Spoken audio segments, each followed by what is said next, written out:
this computer. All right. Ooh, let me do and pin this. Let me pin me. Pin me. There we go. Okay. All righty. There we go. All right. I managed to kill my first plant already this summer. I had a something lily plant that we got last week. And I walked into the office today and it was all, oh wait, you can see it. That one. I moved it from over there because it was sitting usually behind my, like when I'm on Zoom calls at work. And I came in this morning and it looked like that. I don't know if you can see it, but like all the leaves look very, very sad.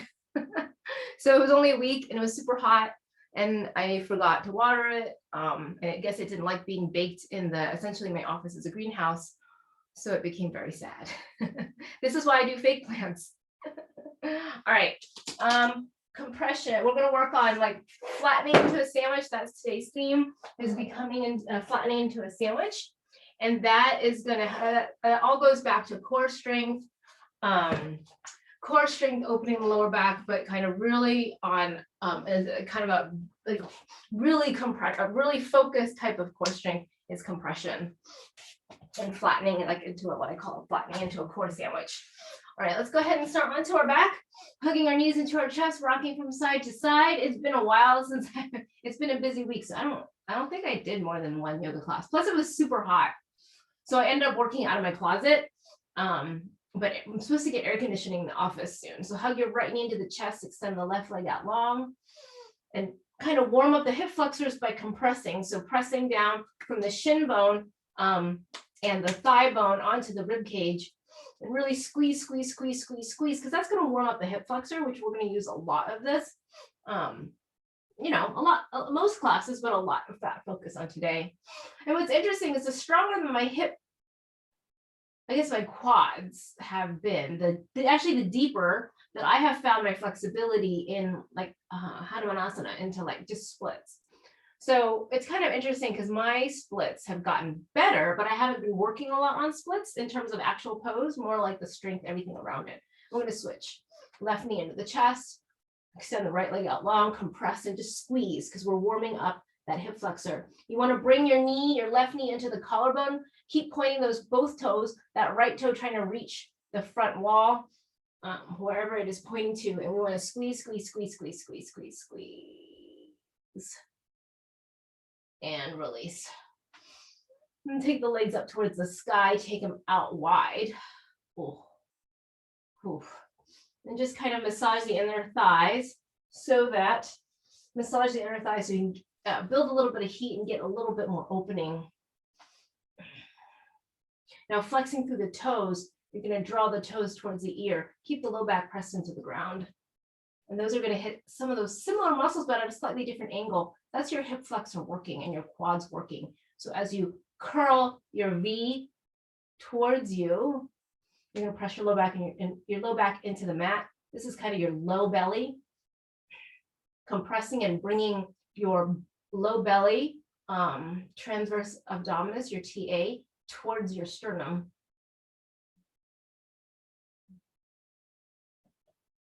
Maybe place your hands down by your hips and then draw the toes towards your ears for 3, 2, 1, and release.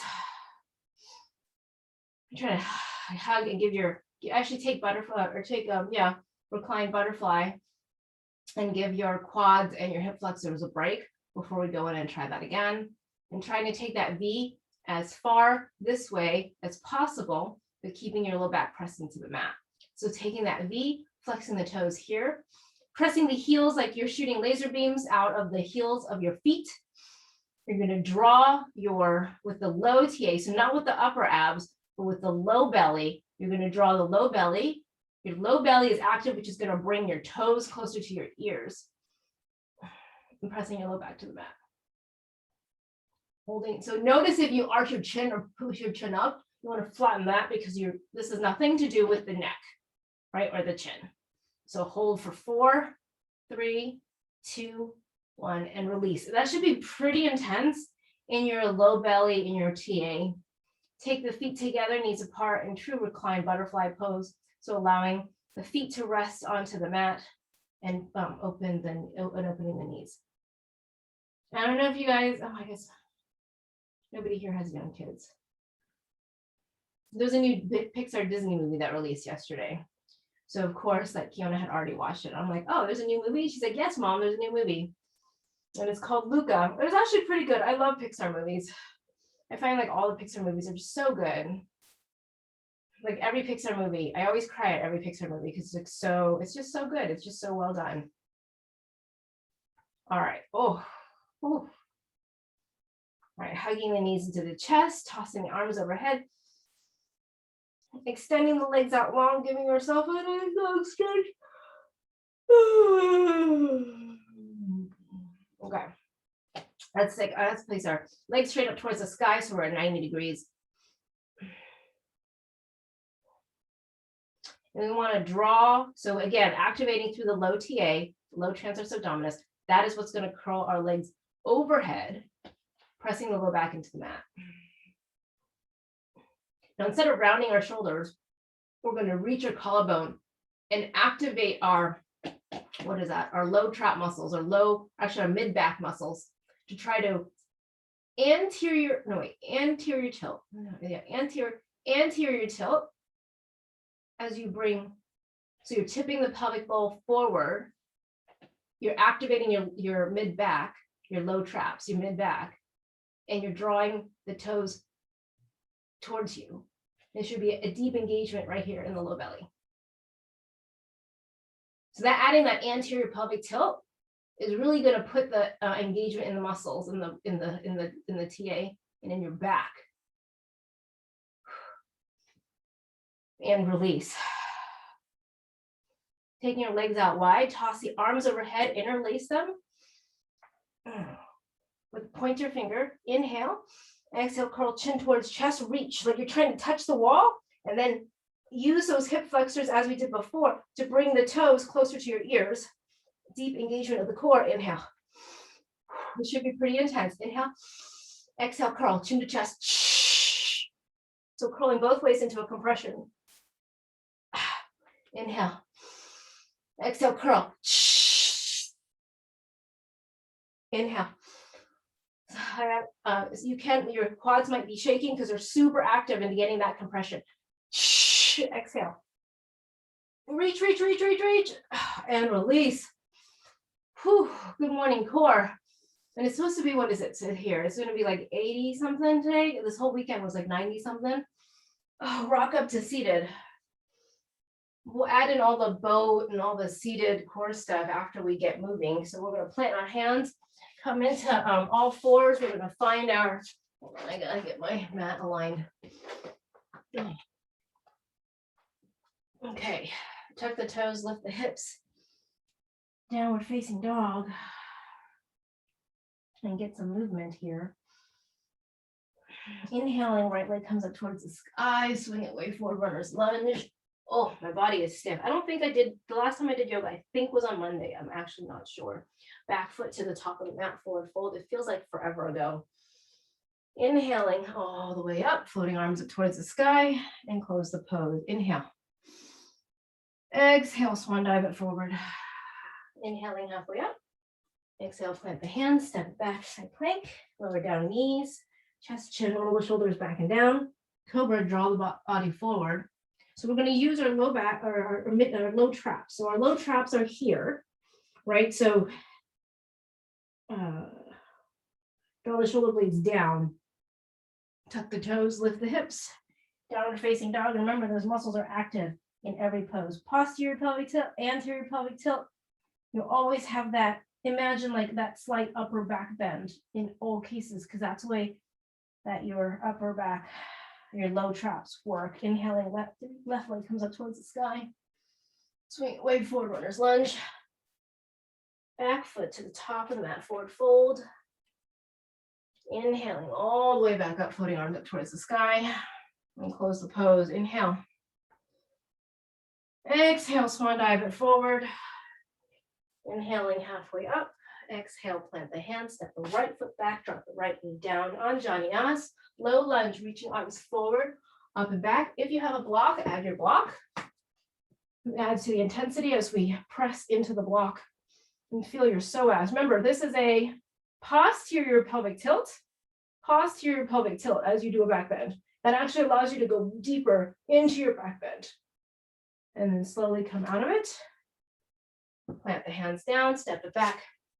Knees, all fours. Knees, chest, chin. So in here, in supportive plank, I'm engaging my low trap muscles here and my serratus. So how I engage my serratus is pressing into the heels of the palm. The more I press and smash, the more serratus I get, and I'm doing my eagle, right? The knuckles pull up, finger pads pressing down, my knuckles pull up. Those all when you lower, inhaling, cobra. So in cobra, posterior pelvic tilt, and cobra. Tuck the toes, lift the hips. Anterior pelvic tilt, you're still engaging your low traps and your serratus. Inhaling, right leg comes up towards the sky, swing it way forward, runner's lunge. Drop the back knee down. Forward, up and back. Posterior pelvic tilt here. Take your block or your imaginary block.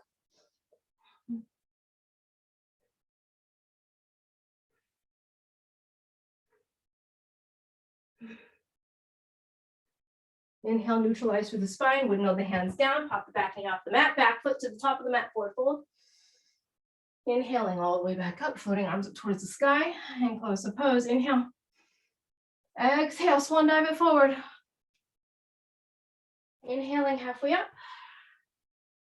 Exhale, plant the hands, step the left foot back, drop the left knee down, reaching forward, up and back.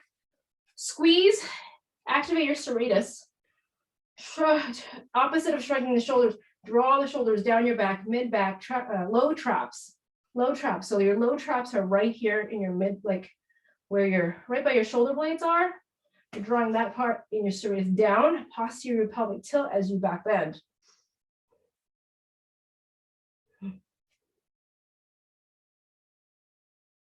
Neutralize through the spine, windmill the hands down, come into high plank. When you're in high plank, press down into the heels of the hand to activate your serratus. Spread your shoulder blades, like spread the wings. Now like squeeze tennis balls underneath your armpits as you lower down. Inhale, up dog, posterior pelvic tilt in your up dog. That should activate a ton more muscles. Tuck the toes, lift the hips, downward facing dog. Now in down dog, anterior pelvic tilt, press into the heel of the hands to really activate the serratus.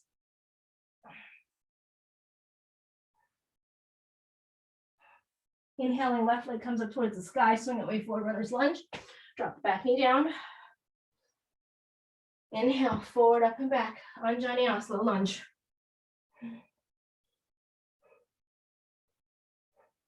If anyone is planning to go to Hawaii from now until the end of the year, the airplane flights just like spiked. They just doubled.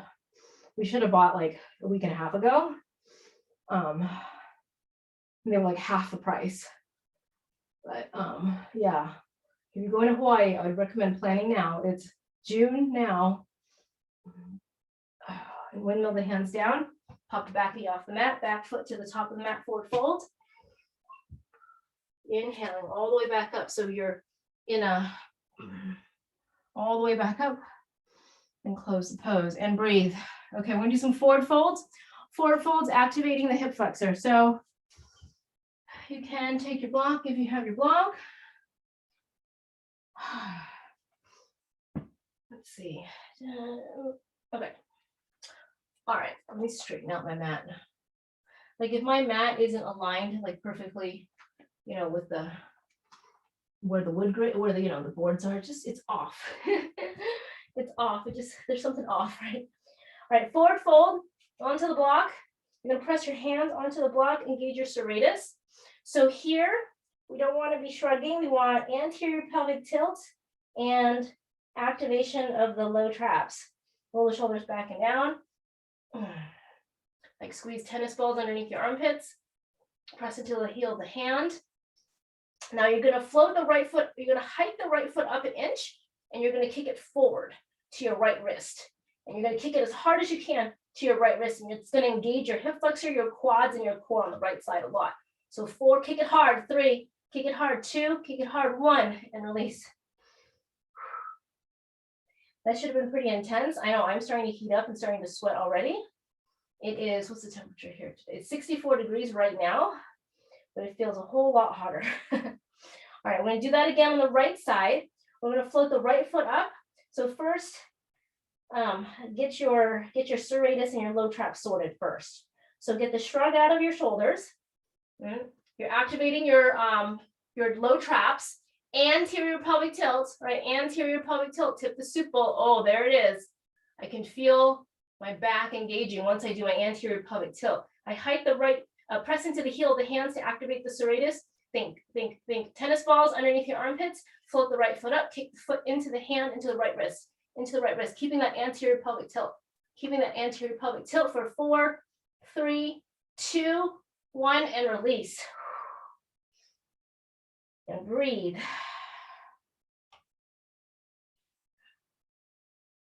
Float the left. So we're going to get our anterior pelvic tilt in. Serratus, pressing the heels of the hands. Squeeze the tennis balls underneath the armpits.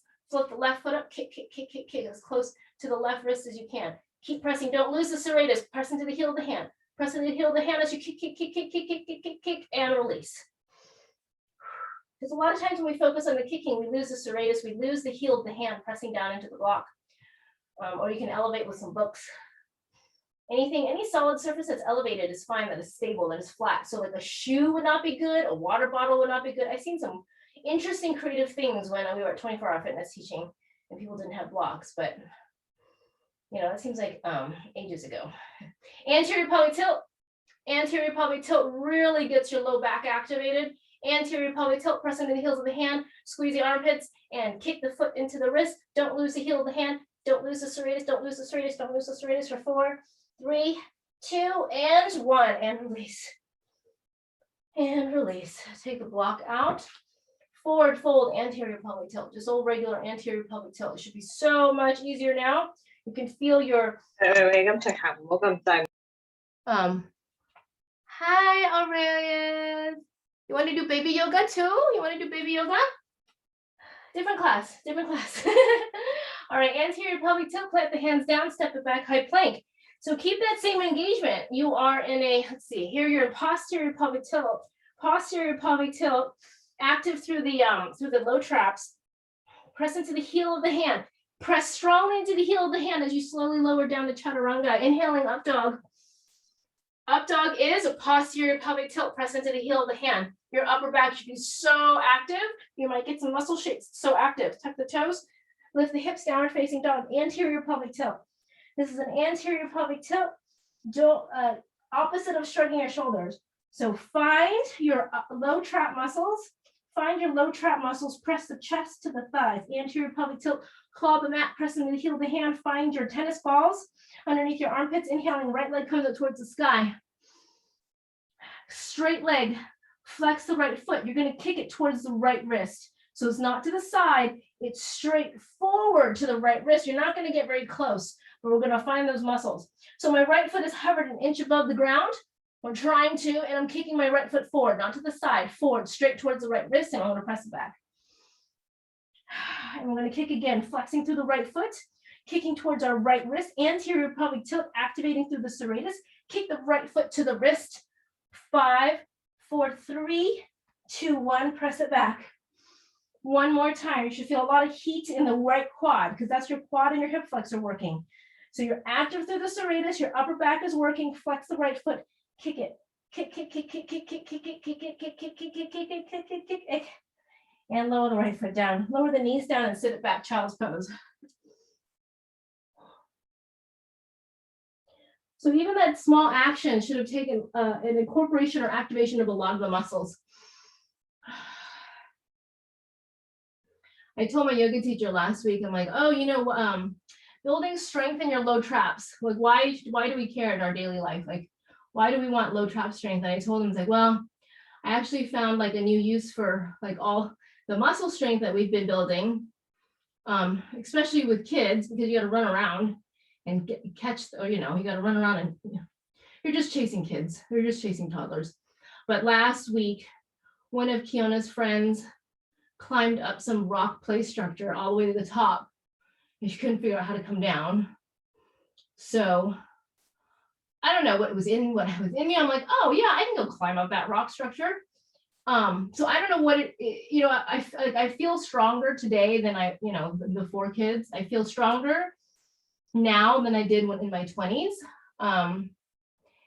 Something just came over me, like, yeah, I'm just gonna climb it. And it wasn't that hard. And then I got Kiana's friend, and I helped her come down.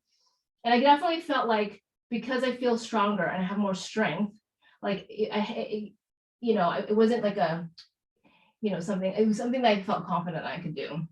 So that's why I told my yoga teacher that, that's why we have upper or low trap strength, is so that I can climb play structures to rescue Kiki's friends. So see, there's lots of uses, carry groceries, run after a toddler, carry a big, carry Kiki sometimes when she wants to be picked up. Okay, well, I hope I gave you enough rest time. We're going to go to the left side.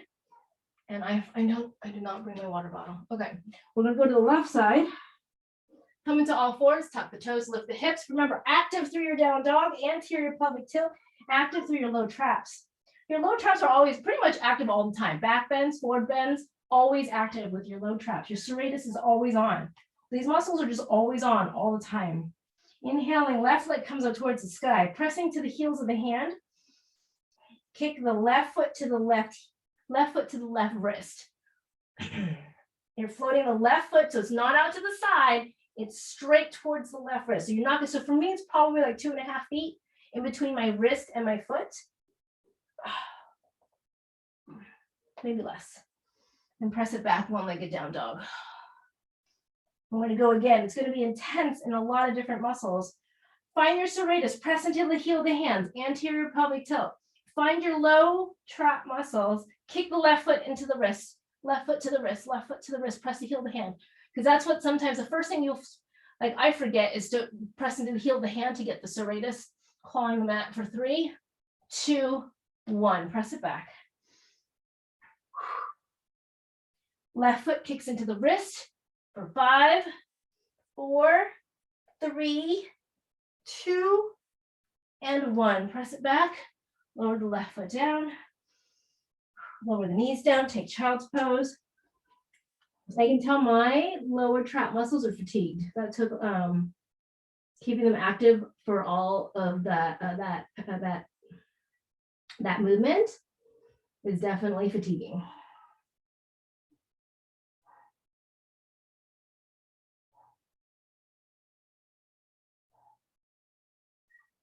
Inhale, coming back into all fours, tuck the toes, lift the hips, downward facing dog. Inhaling, left leg comes up towards the sky, swing it all the way through, runner's lunge, and look up. Back foot to the top of the mat, forward fold. Anterior pelvic tilt here. Can you compress? Take every opportunity where we can compress to practice that. So anterior pelvic tilt. I'm trying to get my rib cage closer to my thighs and getting that upper back bend through that activation through the low traps and serratus. And slowly roll on up and close the pose. Inhale. Exhale, swan dive it forward. Oh. Inhaling halfway up with that anterior pelvic tilt. Tuck the hands down, step it back, high plank. High plank. Press into the heel of the hand, serratus. Wrap the elbows towards each other as you come down. Inhaling, up dog. Posterior pelvic tilt. Tuck the toes, lift the hips, downward facing dog. If you have an advanced practice, you can also try rolling over the tips of your toes, right? So instead of from here, you're in an up dog and you pick up the foot and you turn the foot. You can roll right over the toes and press back. It takes a couple weeks of practice to kind of get it to, second, without doing it without having to think about it. Inhaling, right leg comes up towards the sky, swing it way forward, runner's lunge. Come on up, crescent lunge. You're going to spread the hands like a star. You're going to take the right hand and find the left wrist. You're going to pull up and toss back. Yeah, up, or actually The right hand, the palm is facing up towards the sky. So it's not this way. Palm, my right palm is facing up towards the sky. I pull up and back, up and back, up and back, up and back. So that's gonna open the hip flexor and open posterior pelvic tilt here. Posterior pelvic tilt gets you go deeper. For 3, 2, and 1. Neutralize through the spine. Shift the weight forward and fly into warrior 3. So really, if you notice, this is just hand to foot pose, but at night, turn 90 degrees. All right. So flex the left toe, left foot, and point it down towards the mat. For 4, 3, 2, and 1. And slowly rise up, kick the left foot forward. Kick the left foot forward. Right? Left foot forward. So kick it high. So this is neutral spine or neutral hip. It's in between, like one side is doing posterior, one side is doing anterior. So it kind of neutralizes itself out with your hand to foot pose variation D, which is no hands, kicking the foot up, right? This is what we've been doing. We did this in 3 different ways today already. Kicking the foot to the left wrist, left foot to left wrist for 3, anterior pelvic tilt 2, and 1, and release. Let's take tree pose on the side.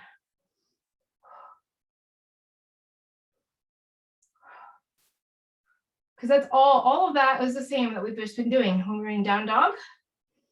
Kicking the foot into the wrist, same thing. All the same thing. Same muscles, same pose.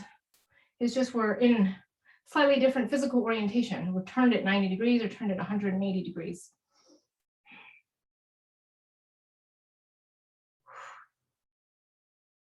Inhale. Exhale, forward fold. And take your plank inch or your plank, tree plank. Take your tree plank. Pull the belly button up and in, tree plank or regular plank. Up to you. Find your serratus, press into the heel of the hand, lower down, all the way down.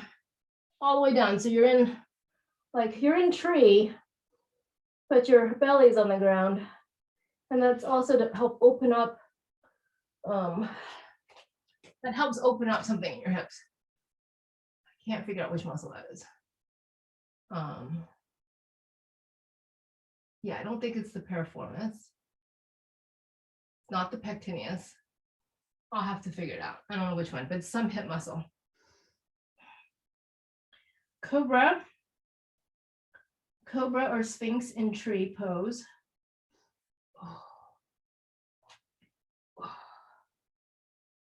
I think I like Sphinx better. So on your forearms. So Sphinx is when you're on your forearms. So notice how the weight wants to like lean over to the right. You want to center your weight and press down into that tree without it hurting your knee.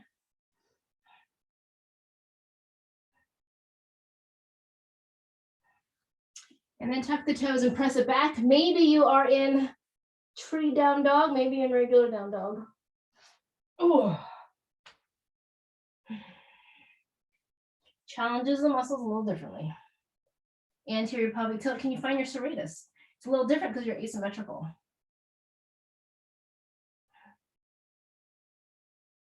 Oh, look, now you're perfectly positioned for pigeon. So you're going to bring that left foot, the left ankle to the right wrist and find yourself in pigeon. We're going to back bend, walk the hands down the mat and open up the chest. So press your left shin bone down and open up to the chest. This should get like a deeper opening in your psoas.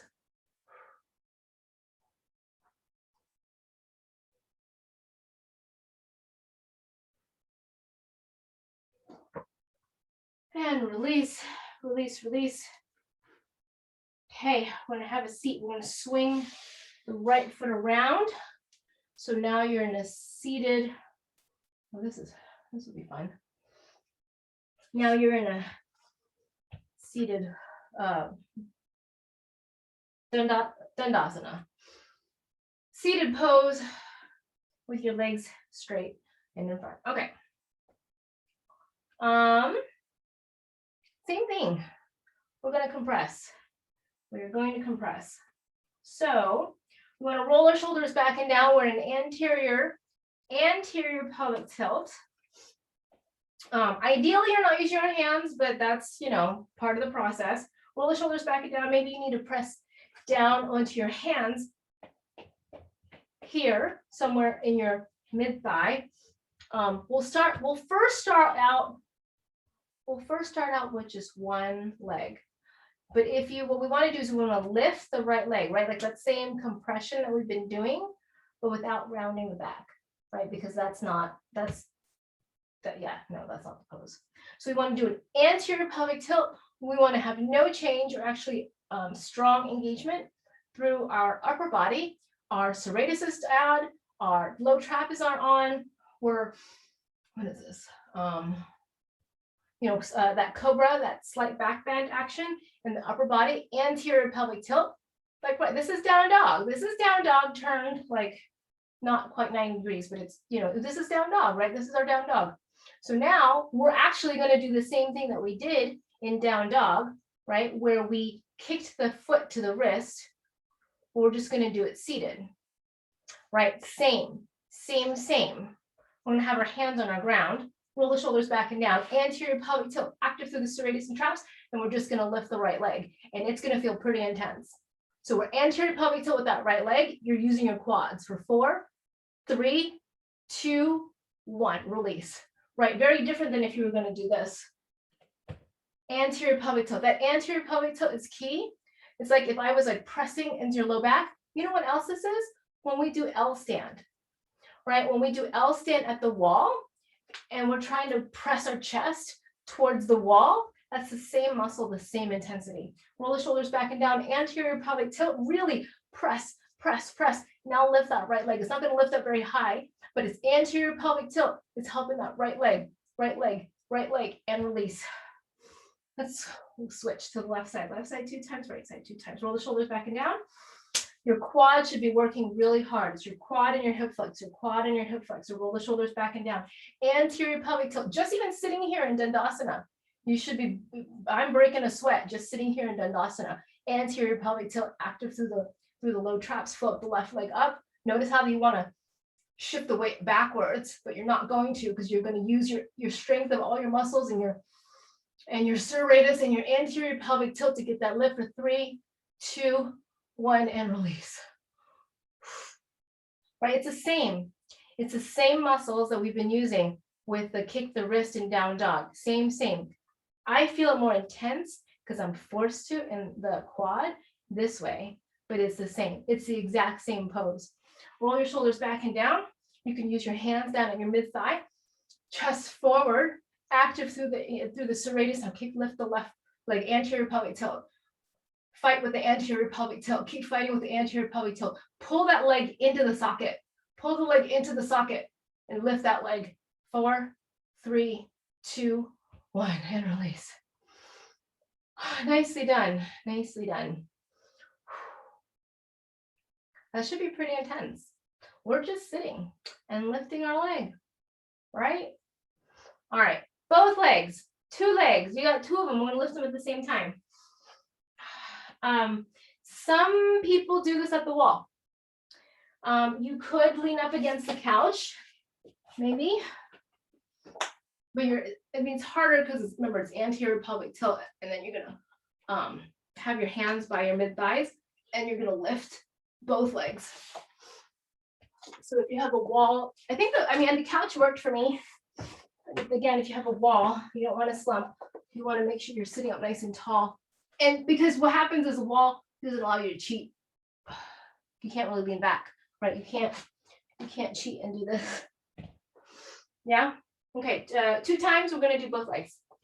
So whatever equipment that you have, the couch or the wall, or, you could do it freestanding where you are without anything. It's a lot harder to prevent yourself from cheating. So find whatever instrument that you want to have your back up against. Really, I actually find it harder when I'm actually putting my whole body against the wall. because then I'm not, plus I have this little lip here on my wall, so maybe that's it. But here, because this is where I'm seating up nice and tall, and then anterior pelvic tilt, both legs lift for 5, 4, 3, 2, and 1. Yeah, I think it's actually easier for me when I do the anterior and I'm not like slouched on the wall, because my wall has a lip. Maybe if your wall doesn't have a lip on it, that might feel a little different. But yeah, because I think this is hard. Yeah. I think I'm making it harder for myself. It's such a sad plant. I wonder if I water it, if I can still save it. If the leaves will perk up. Maybe it was the heat that killed them. I don't know. Alrighty, one more time. Roll the shoulders back and down, anterior pelvic tilt, lifting both legs for 5, 4, 3, 2, and 1. And release. Now we have to do the other side. How do we start? Oh, crescent lunge, that's right. Okay. All right, come into all fours, tuck the toes, lift the hips, downward facing dog.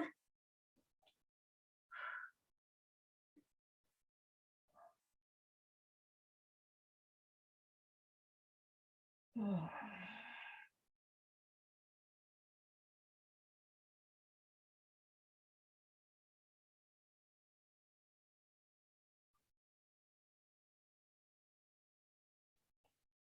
Inhaling, left leg comes up towards the sky. Swing it way forward, runner's lunge. Come on up, crescent lunge. Okay, so right wrist, left hand finds the right wrist, palm faces up towards the sky. We're gonna lift and toss back. Lift and toss back. Remember, this is a posterior pelvic tilt, active through your low traps. Posterior pelvic tilt. For 4, 3, 2, and 1. Neutralize through the spine. We're going to fly into warrior 3. We'll fly into a warrior 3. Pull the right leg into the hip socket. Flex the right toes. Point them down for 4, 3, 2, and 1. Slowly rise on up. Kick the right foot forward. This is the same thing that we've been doing. Reach the arms up towards the sky. Anterior pelvic tilt. Pull the leg in. Kick the foot higher. For 4, 3, 2, and 1. What did we do? I think we took tree. Right? We took tree. Tree pose to open up that hip. Whew.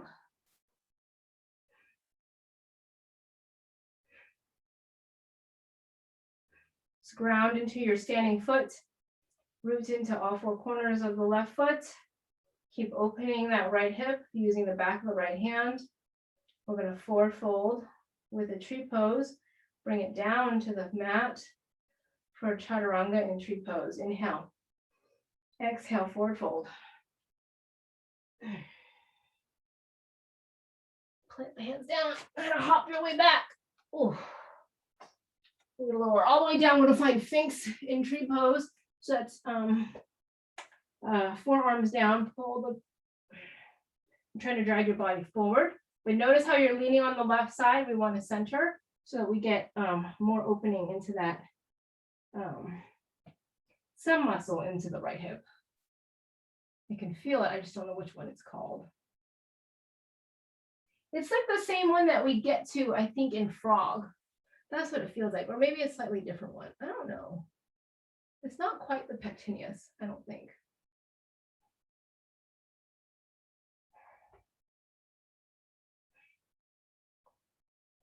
Find our way into tree down dog.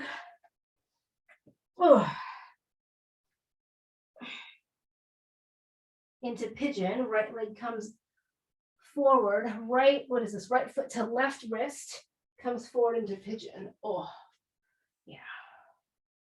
Press that right shin bone down, walk the fingertips behind you, pull the mat, get that pigeon back bend.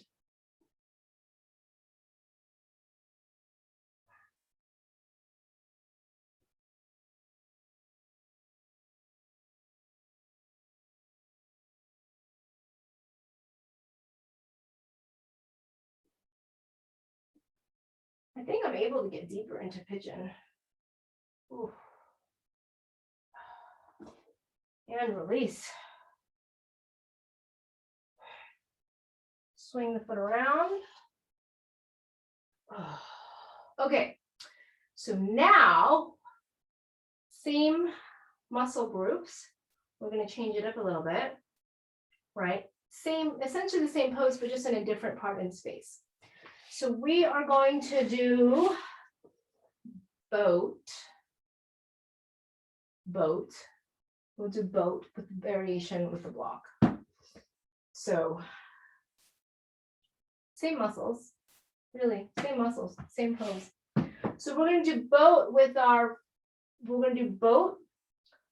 feet pointed, anterior pelvic tilt, same muscle groups as we are here, right? Because this is boat, except for it's here. It's very easy to round our back. So we want to like anterior pelvic tilt, reach the chest, activate through the serratus, low trap muscle. So it's like that baby back bend, that cobra back bend, anterior pelvic tilt, and we have to do boat and balance. And can you get your legs straight? Can you reach your chest high? Can you reach your chest high and kick the toes towards your nose? Right? This is just down dog. Anterior pelvic tilt. Focus on your anterior pelvic tilt for 4, 3, 2, and 1. And release. Maybe that was a little more of an intense boat than you've done before. We're focused really on the anterior pelvic tilt. And that's the hard part, is keeping that anterior pelvic tilt. Because once you lose that anterior pelvic tilt and you just kind of dump down, right? If you just kind of dump down, you know, the right muscles aren't working on anymore. Okay, let's do that again, and then we'll add on. Roll the shoulders back and down, raise the arms, lift, kick the feet, boat, anterior pelvic tilt. Anterior pelvic tilt, low trap, serratus. Anterior pelvic tilt, low trap, serratus. Reach, reach, reach for 3, 2, and 1. All right, now you can continue that or add a block. It doesn't have to be a block. It could be some other object. The block is easiest. I mean, I don't know if you could try it with a pillow, but what we're gonna do is we're gonna pass the block between the feet to the hands to the feet, or you could pass the baby. You know, I don't know if that'll work, but you could pass the baby. Could be a little bit harder because he's squirmy. So with the block, the challenge is, can you pass the block from your feet to your hands? From your feet to your hand. Actually, you know what? We need to do high boat, low boat first. Let's do that because I forgot that we can do that element. Okay, so we're gonna go from high boat to low boat to high boat to low boat. Yeah? Sounds like a boat cruise. Roll your shoulders back and down. Roll arms over your head, serratus. So remember, pull the serratus down, low trap muscles, baby back bend in the chest, float the feet. So we're in high boat, anterior pelvic tilt, anterior pelvic tilt. We're coming down to low boat. Low boat is posterior pelvic tilt, I think. Yeah, I think it's posterior pelvic tilt. Inhale, come up, high boat, anterior pelvic tilt. Lift, lift, lift, lift, lift, low boat, posterior pelvic tilt. You're keeping your shoulder blades off the mat. And lift, high boat. Oop, sometimes the boat falls. Anterior pelvic tilt, 3, 2, and 1. Wasn't that fun? So fun. So fun. It makes, when your toddler and your baby gets heavier, it just makes it easier. I have never been as strong as when my kids are like right around the 2 to 3 because they want to be carried all the time, but they're like getting heavy. They're like a significant potato sack or kettlebell. Right? I always had like my chiropractor always said like I had the best like arm tone right when my kids were at 2 to 3 because you're carrying them all the time and they're heavy. Okay, so now we're going to do high boat and low boat, incorporating passing the block in between your feet to your hands and your hands to the feet. But the goal is that your legs stay straight. So to bring the block closer to your hands, we can't cheat by, hi, baby. We can't cheat by bending our knees and bringing the block distance-wise closer. We want to make our core work for that, right? Okay. So boat with the block in between your ankles, high boat, right? Can you bring the block to your hands and not fall down into low boat. Well, I mean, you will go to low boat, but without flopping. And then come up to high boat and pass the block back with straight legs.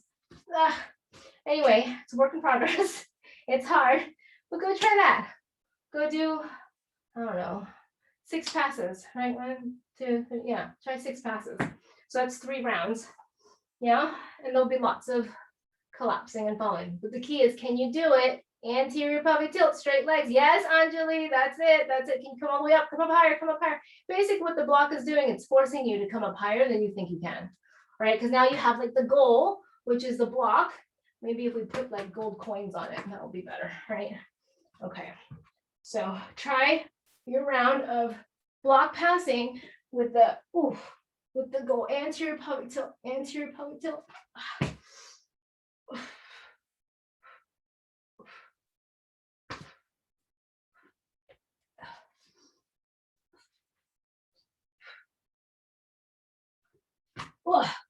Right, the whole goal of this, what we're trying to do, you know why we force the block pass, is because it forces you to compress, right? It forces you to bring your feet to your hands, and what that is compression. Yeah, that's it, that's it. Yep, it's hard, this is hard. It's not easy, this is hard. This is super hard.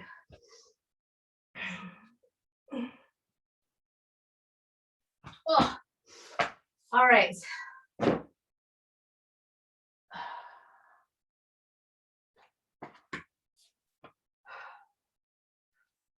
So you got to focus on the serratus, anterior pelvic tilt, anterior pelvic tilt. All right. Now we have something to work on, right? If everything, we could do everything, we'd be like, oh, that was easy. No, we have something to work on and see improvement, and you know.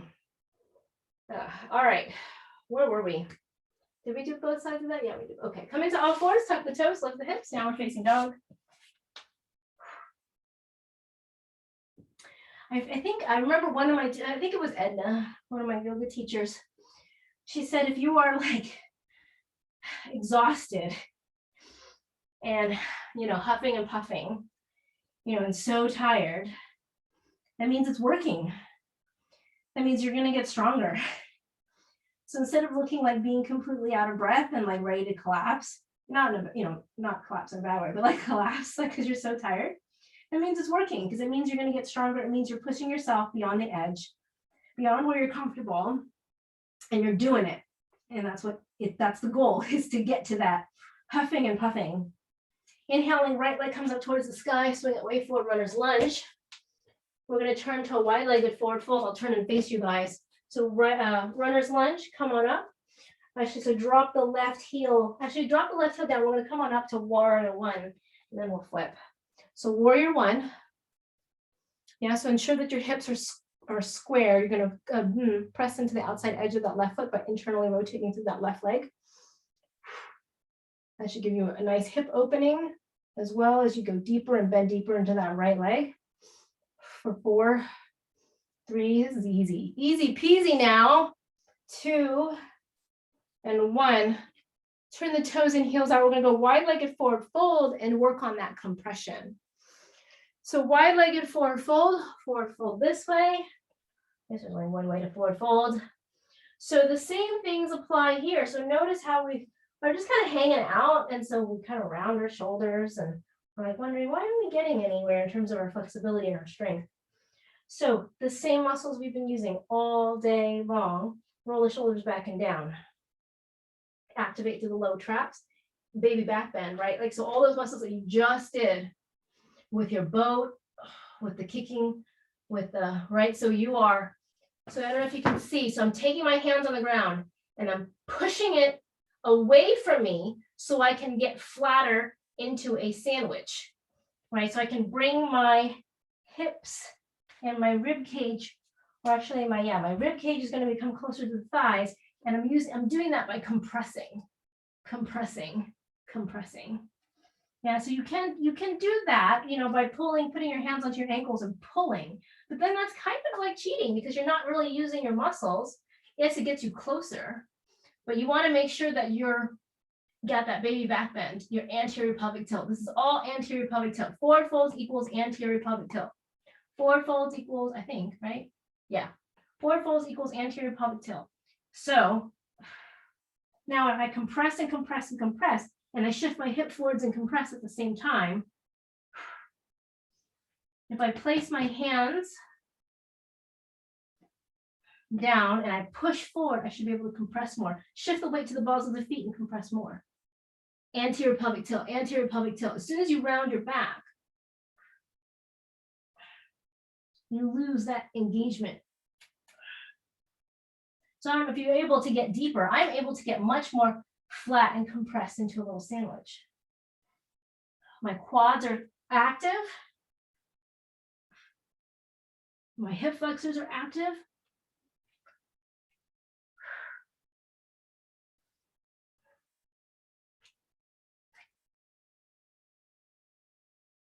Transverse lunge, bend the right knee, straighten out the left.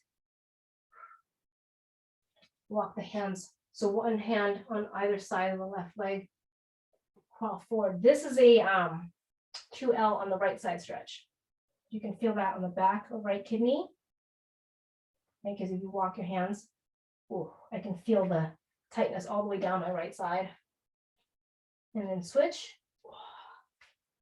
And then left side, bend the left knee, straighten out through the right leg, flex the right toes.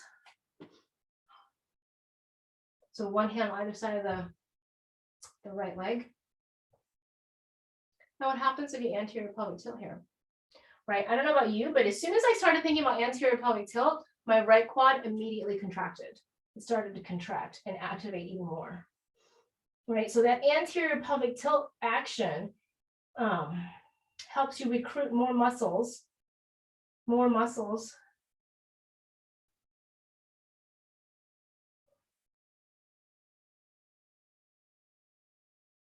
And release. Okay. So we are going to try, a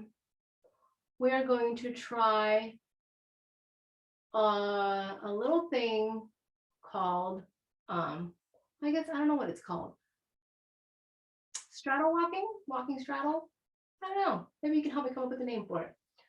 This is something that I learned in one of my classes that first, I think 4 times we did it in class, or 4 different classes. I was like, I don't understand. So it is okay. I think it took like 6 months before like, oh, that's what you mean. So it is okay. It is a journey. So I'm going to turn myself this way. So I'm going to take my feet a little wider than the mat for straddle. And we are going to forward fold straddle. And maybe I should just do it, and then maybe it'll make sense. So forward fold. So all the things that we've worked on: low trap, serratus, compression, anterior pelvic tilt being the most important one, and placing the hands down. So here we cannot be here. If we're here, we're dead in the water right here. So we can't use the muscle. So we have to be activating through the serratus, right? Heel of the hand presses down, squeezing of the tennis balls, upper trap is working, and then we're going to compress. So compress, so if I send my head forward and my hips forward, nothing is compressing, right? Because let's say my head moves forward +1 and my hips move forward +1, right? I have to, well, anyway, I'm a left brain analytical person. So right, like if I just shift the weight forward, nothing is compressing, right? Nothing's getting closer.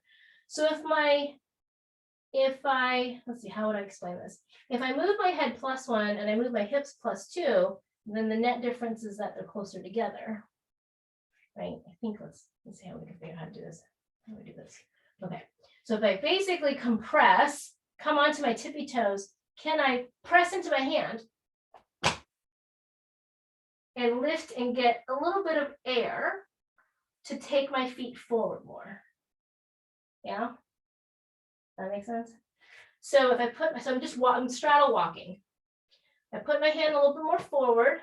I activate all of my muscles. I compress, right? So when I lift up my heels, I compress, I'm squeezing. And then I take it a little bit more forward. And then I shift my hands. Claw the mat, press the heel into the hand. I compress, right? I can feel my serratus shaking. When I lift up my toes, I can feel my quads. I'm actively anterior pelvic tilt. I'm press. And I can, press up enough to get my feet forward. Does that make sense?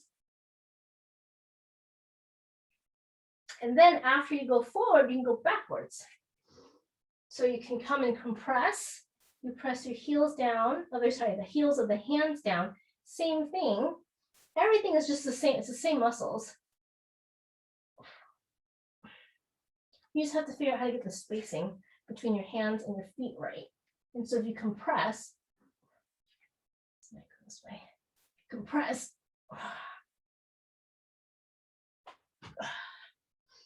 And gradually you could be able to do that without like the little momentum or the little hop.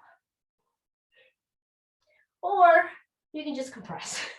I mean, the whole point of is shifting into a sandwich is to try to find all the muscles that we've been working on today.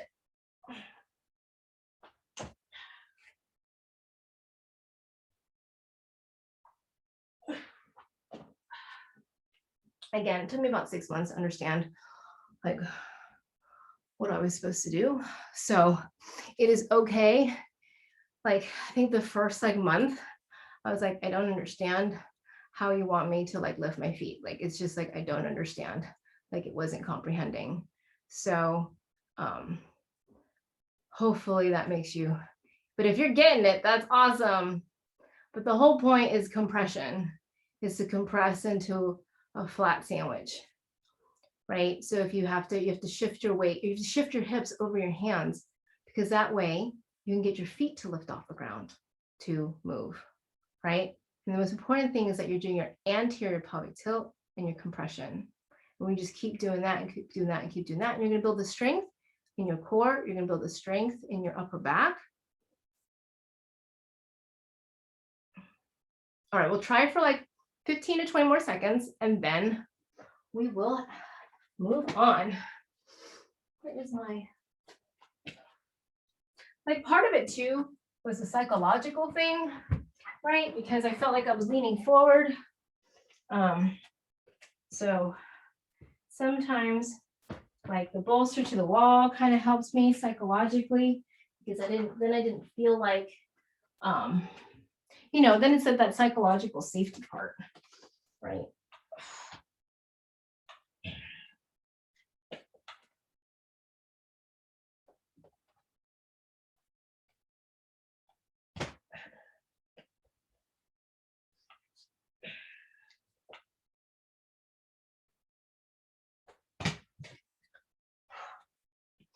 All right.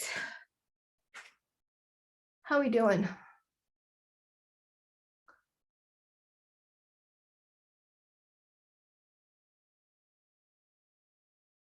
I see, yeah, I see everyone finding that muscle. Which is great. Where's this one? Is this one? Oh.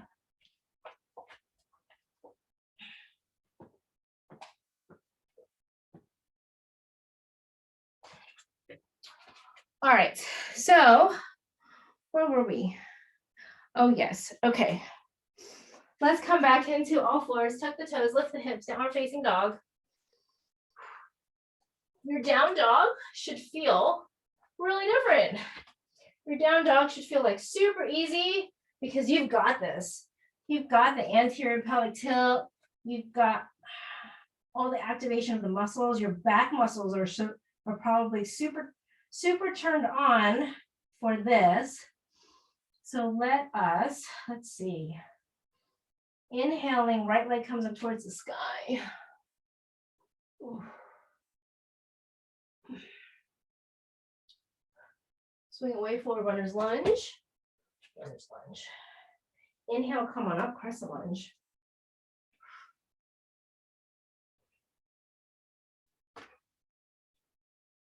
Let's drop the left heel down, come into warrior two. Internal rotation of the left leg. So since you've been active in the quads, Your legs are super strong and active right now because we've asked for our quads to do a lot of work. Flip the right palm, reverse warrior. Your standing poses, your standing warrior poses should feel like so strong because we have been spending so much time focusing on activating through the quads. So side angle pose, side angle.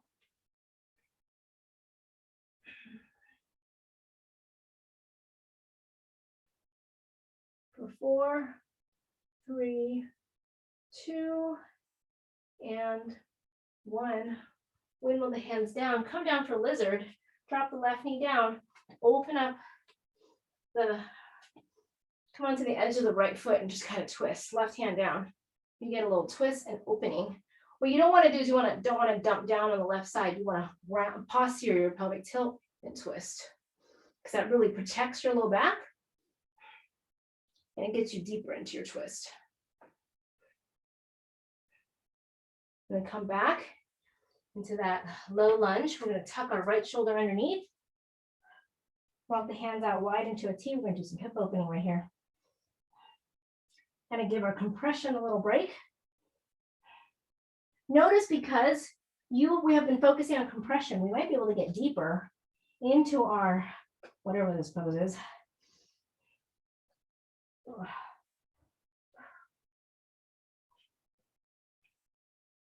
We're able to get our right leg up higher on our tricep.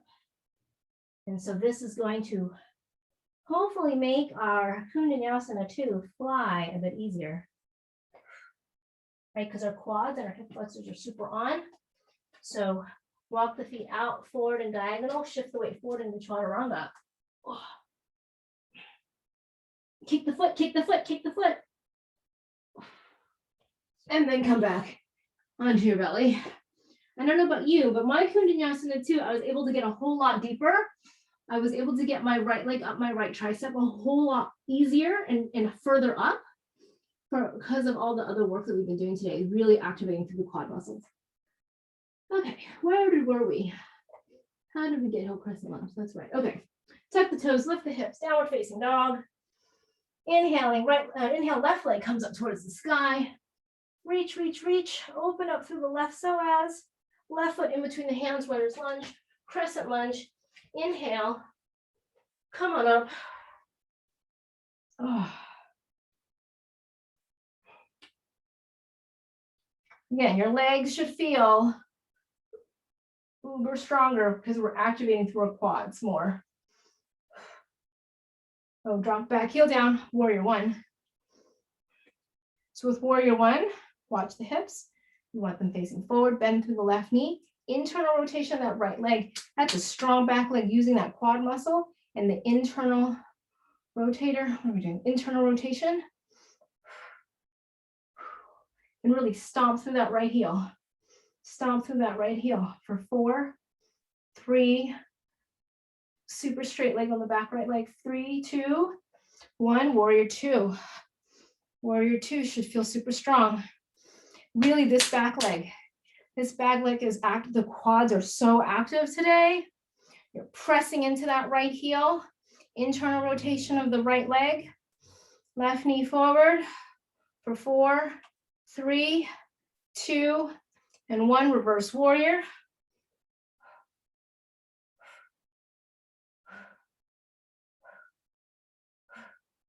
Three, 2, 1. Side angle. Side angle. Kind of open, rotate, open through that right side. For 5, 4, 3, 2, and 1. Come on down for lizard pose. Come to the outside edge of the left foot.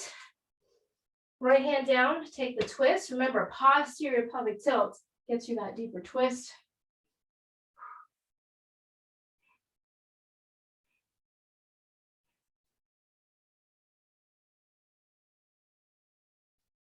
Four, 3, 2, and 1. Tuck underneath. The left shoulder tucks underneath the left knee. Go deep, walk the hands out wide. So the deeper that you tuck your knee crease up your tricep, that sets you out into a better place when you hit for Kundalini too. So because of all that activation, I'm able to get a lot deeper. Crown of the head aims for the back of the left ankle. For 4, 3, 2, and 1. Kundalini 2. So get super deep. Walk the foot forward and to the left, diagonally to the corner. Right? We're going to shift the weight forward, just like Chaturanga, with this deep compression of the quads. Oh, kick the foot forward. That's what we've been working on, kicking the foot forward. Oh. Probably the best Kundalini 2 that I've ever had, and the strongest Kundalini 2 because all of that kicking that we did, right? Kicking our feet to the wrist.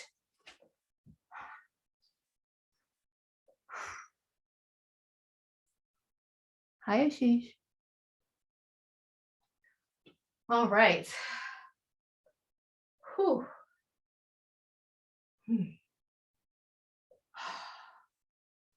All right.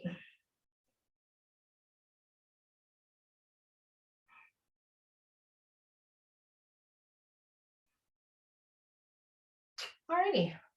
Let's go ahead and have, all right. So since we've worked a lot on our legs, a lot on our quads, let's see how, let's use crow as a meter, right? As kind of like that meter, like how's our muscles been doing today in terms of utilizing our strength? How does crow feel today? Now that we've turned on quads and hip flexors and serratus and upper and low traps. So let's go ahead and try crow. Start with basic vanilla crow. And then if you want to up the ante, do one knee crow. So go into crow, take one knee off the knee into heart center and really tuck that knee into the heart. And then maybe you put it back on your knee. Usually I fall on my face after I get the knee off. So crow is a good measure of what have we been working on today.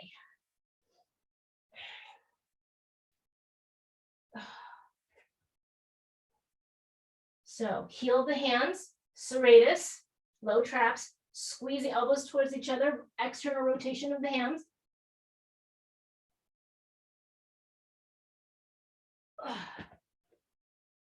Why?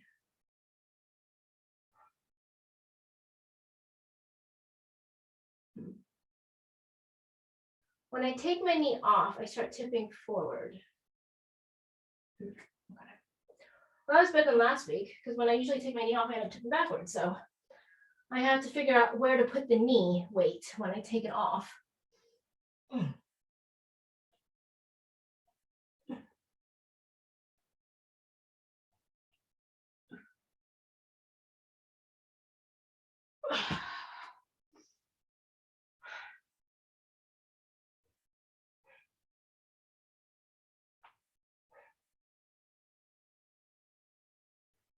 So just try a couple rounds of crow, see where your crow's at. Remember, external rotation of the arms. Pressing the heel of the hand, serratus. Like you can't have your shoulders shrugged. If your shoulders are shrugged going in, there's no way. Yeah? So roll your shoulders back and down, claw the mat, serratus, external rotation of the arms, engagement in your back.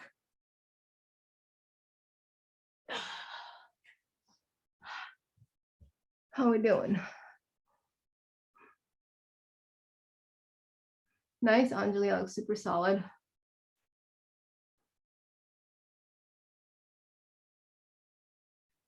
And then just get some awareness around when you do take the knee off, like what happens? Are you falling back? That means the weight is shifting backwards, right? So usually I fall backwards. Today I fell forwards because I was really trying to tuck my knee into my heart center. And then I did a round or two where I focused on the knee that was not lifting. Like, what do I have to change in my body to accommodate the shifting of the weight where the right knee comes in. Or maybe when I take my right knee off, how do I take it off so it doesn't change? So that one I fell backwards on. So I think I need to tuck my knee more. And the last time I tucked my knee more, I fell forwards. So it's like really fine tuning. Where is that balance point? Well, that one I fell forward. So just being aware of like when you are changing the motion or maybe lifting the knee, being conscientious of how you do it and where you do it will, change which way you fall. And then saying, instead of like, oh, I fell, oh, I fell, and try again. It's okay, how I fell forward. Okay, the next time, trying to do it and being aware of, okay, the last time I did that, I fell forward, so I need to shift something back. What muscle do I need to activate? Okay, well, that was fun. Seated wide-legged forward fold. Seated wide-legged forward fold should feel really different, or your range of motion might be a little bit bigger. Right, so like for me, usually I have to struggle a little bit to like remember to do anterior pelvic tilt. But since we've done so much of that today, the muscles are like very warm. Today, it's much easier just like sitting and like, oh, okay, I'm in it. I don't have to fight for it.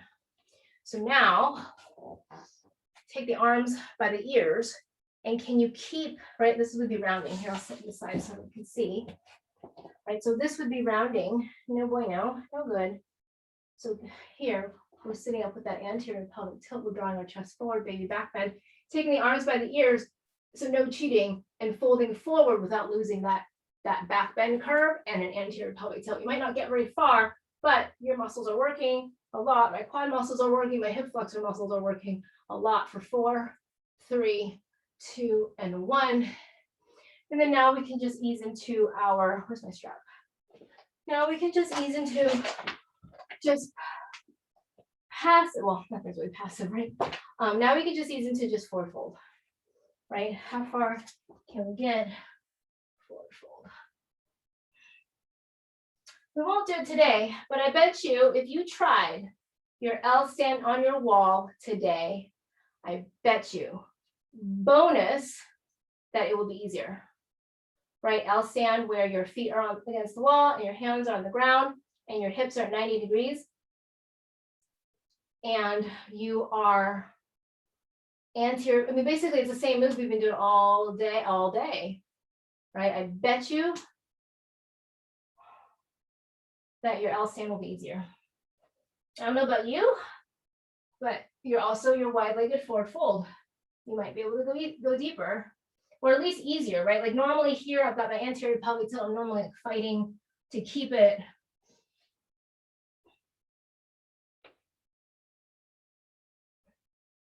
But I'm flexing through my toes. I'm smashing the back of my kneecaps onto the ground.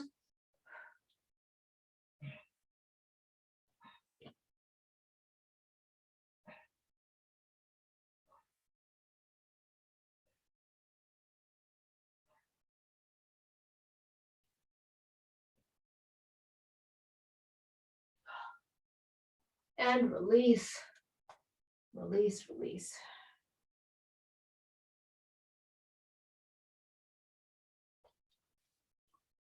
Oh.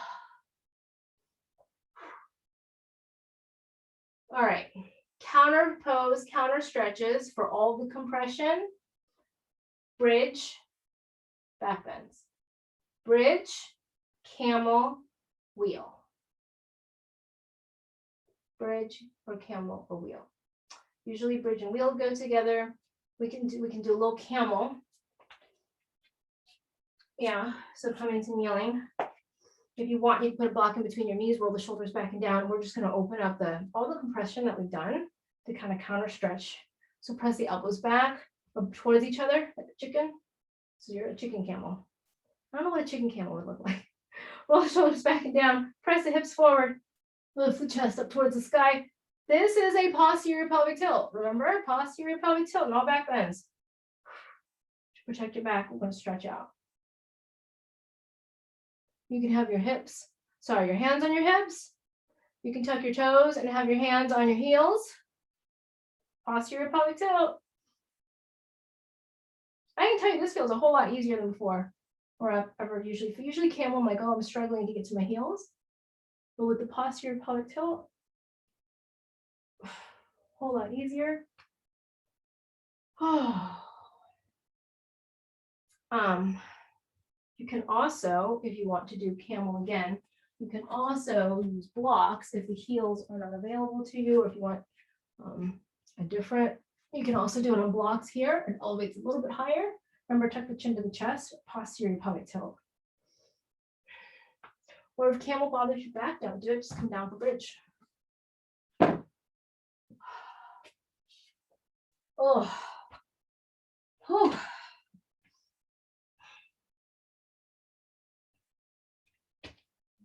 On bridge, onto your back, tuck the tailbone, lift the hips, press the hips up towards the sky, squeeze the knees together, weeble wobble your shoulders underneath, interlace the fingers and press the hands down. Try to press, so we're not just trying to go up, we're trying to go up and getting the sternum closer to you.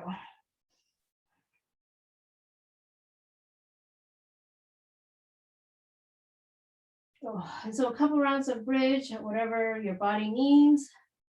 If you want to do wheel, you can do wheel. I have really liked doing wheel on the couch. So if you've got your couch and your friends are okay with you sticking your feet on it. I don't know. Some, like you're at someone else's house, they're like, hey, I want to do some yoga and I'm just gonna also climb all over your couch. Hope you guys are okay with that. But you're always welcome to my house. You can put your feet on my couch if you'd like, all in the name of yoga. All right, for Ricky, as long as he makes me soup and leaves me soup, he's always welcome at my house. Right? Chaying. All righty. Tuck toes, you can, because what this does is this allows you to open your shoulders. So if you have restrictions in your shoulders and sometimes wheel, it's harder to get deeper into wheel. Having your feet elevated onto a step, right? Like if you have a stair step in your house or like, something stable, right? Like a stool. This allows you, if you have like restrictions in your shoulders, you can't really go as deep. So with the feet elevated, that gives you a little like a little stepping assist. And this will help you push the weight forward to open up your chest even more.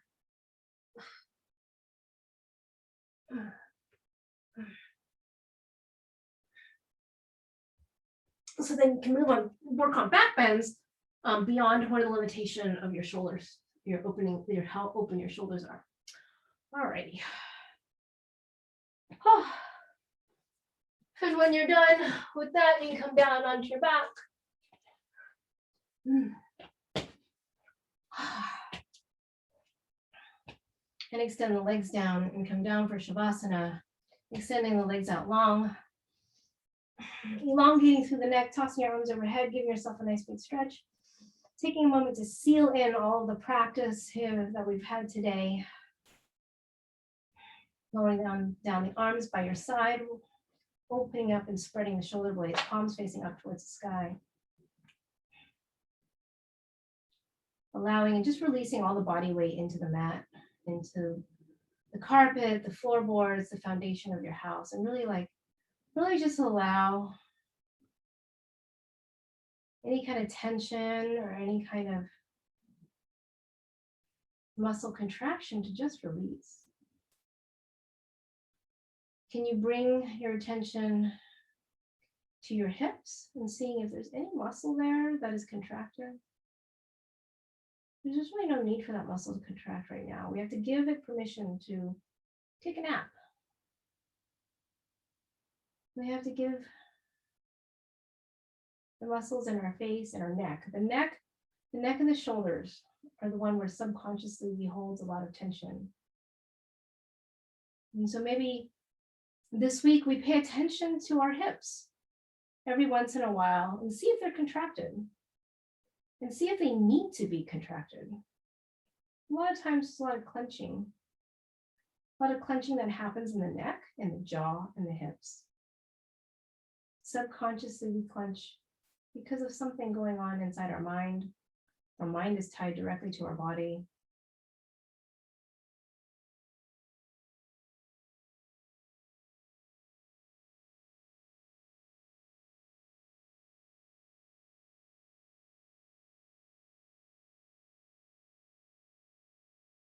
Giving yourself gratitude for making time for yourself. But that is not an easy feat. We're so focused on being able to accomplish and being able to progress that sometimes we overlook the strength that it takes to simply show up, to simply come to class,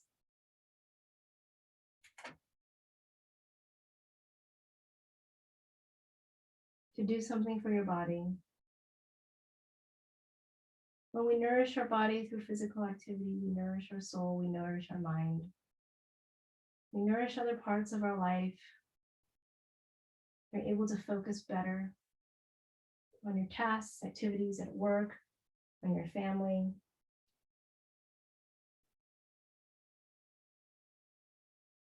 That self-care is also care for others. When you prioritize time for you, you are prioritizing your work, your family, your relationships. But they're not mutually exclusive, that one benefits the other. Slowly rolling over to your one side, taking a pause to allow all of the knowledge that your cells and your body and your muscles have gained. That every day we write new neural pathways, new ways for our brain to connect, new memories for our muscles. And it takes time.